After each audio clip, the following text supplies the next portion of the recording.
नमस्कार मित्रों, और स्वागत है आपका हमारा आर्यव्रत में। और इस वीडियो में हम आपको बताएंगे सनातन धर्म के बारे में। आखिर क्या है सनातन धर्म, कैसे इसकी शुरुआत हुई, किसने शुरुआत की, कैसे इसका पूरे भारत में विस्तार हुआ। तो चलिए शुरू करते हैं। हम आज बहुत गर्व से राम कथा में या भागवत कथा में कथा के अंत में कहते हैं, बोलिए सत्य सनातन धर्म की जय।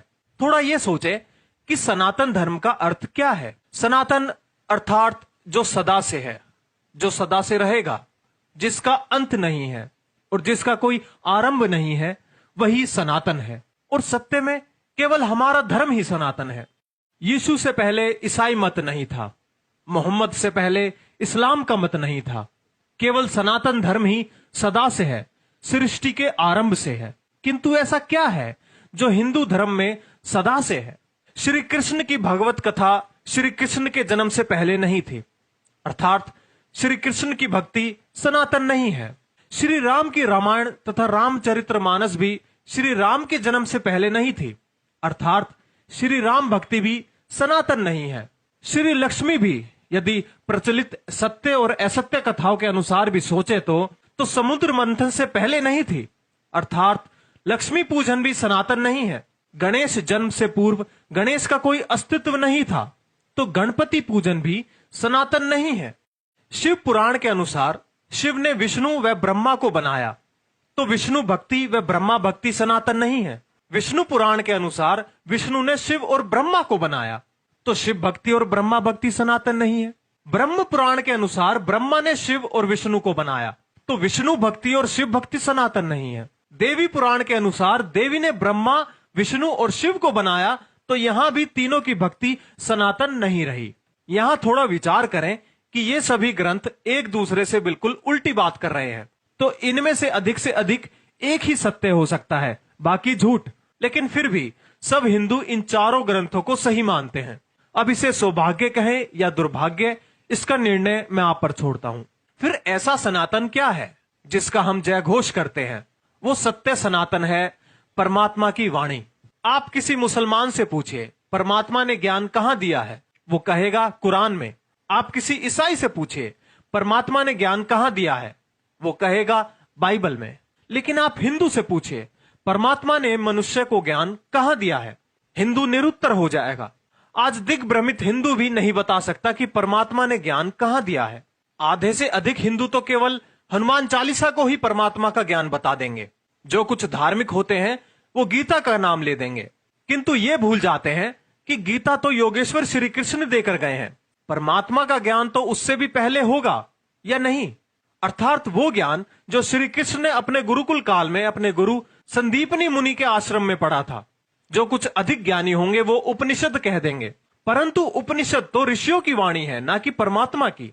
तो परमात्मा का ज्ञान कहां है? वेद, जो स्वयं परमात्मा की वाणी है, उसका अधिकांश हिंदुओं को केवल नाम ही पता है। वेद परमात्मा ने मनुष्य को सृष्टि के प्रारंभ में दिए। जैसे कहा जाता है कि गुरु बिना ज्ञान नहीं, तो संसार का आदि गुरु कौन था? वो परमात्मा ही था। उस परम पिता परमात्मा ने ही सब मनुष्यों के कल्याण के लिए वेदों का प्रकाश सृष्टि के आरंभ में किया। जैसे हम नया मोबाइल लेते हैं, साथ में एक गाइड मिलती है कि उसे कैसे चालू करें, किस प्रकार से इस्तेमाल करें, इस स्थान पर ना ले जाएं, इस स्थान पर ले जाएं, ऐसी चीजों के साथ ना रखें आदि। उसी प्रकार जब परम पिता ने हमें यह मानव तन दिया और ये संपूर्ण सृष्टि हमें रचकर दी, तब क्या उसने हमें यूं ही बिना किसी ज्ञान व बिना किसी निर्देशों के भटकने के लिए छोड़ दिया? नहीं, उसने हमें साथ में गाइड दी कि इस सृष्टि को कैसे उपयोग करें, क्या करें, इस तन से क्या करें, इसे कहां लेकर जाए, मन से क्या विचारे, नेत्रों से क्या देखें, कानों से क्या सुने, हाथों से क्या करें आदि। उसी का नाम वेद है। वेद का अर्थ है ज्ञान। परमात्मा के उस ज्ञान को आज हमने लगभग बुला ही दिया है। वेदों में क्या है? वेदों में कोई कथा कहानी नहीं है, ना तो श्री कृष्ण की ना श्री राम की। वेद में तिनके से लेकर परमेश्वर पर्यंत वह संपूर्ण मूल ज्ञान विद्यमान है जो मनुष्य को जीवन में आवश्यक है। मैं कौन हूं? मुझ में ऐसा क्या है जिसमें मैं की भावना है? मेरे हाथ, मेरे पैर, मेरा सिर, मेरा शरीर, पर मैं कौन हूं? मैं कहां से आया हूं? मेरा तन तो यही रहेगा, तो मैं कहां जाऊंगा? परमात्मा क्या करता है? मैं यहां क्या करूं? मेरा लक्ष्य क्या है? मुझे यहाँ क्यों भेजा गया? इन सब का उत्तर तो केवल वेदों में ही मिलेगा। रामायण, भागवत, महाभारत आदि तो सारी ऐतिहासिक घटनाएं हैं जिनसे हमें सीख लेनी चाहिए और इन जैसे महापुरुषों के दिखाए सन्मार्ग पर चलना चाहिए।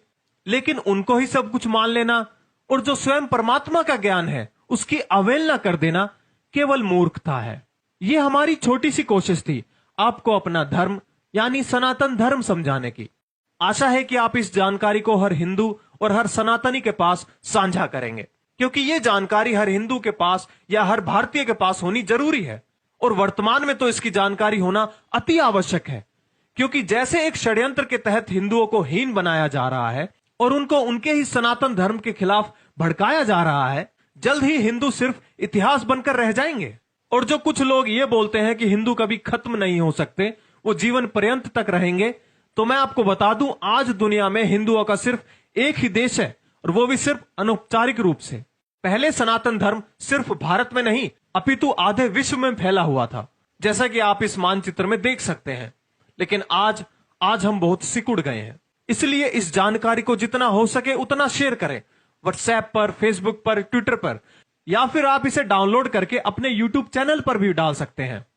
हमारा मकसद है जानकारी फैलाना, इसलिए इसे खूब शेयर करें, दूसरे लोगों को दिखाएं। आपसे बस इतनी सी आशा है। और हमारे यूट्यूब चैनल हमारा आर्यव्रत को सब्सक्राइब करना ना भूलें। तब तक के लिए करबद्ध नमस्कार।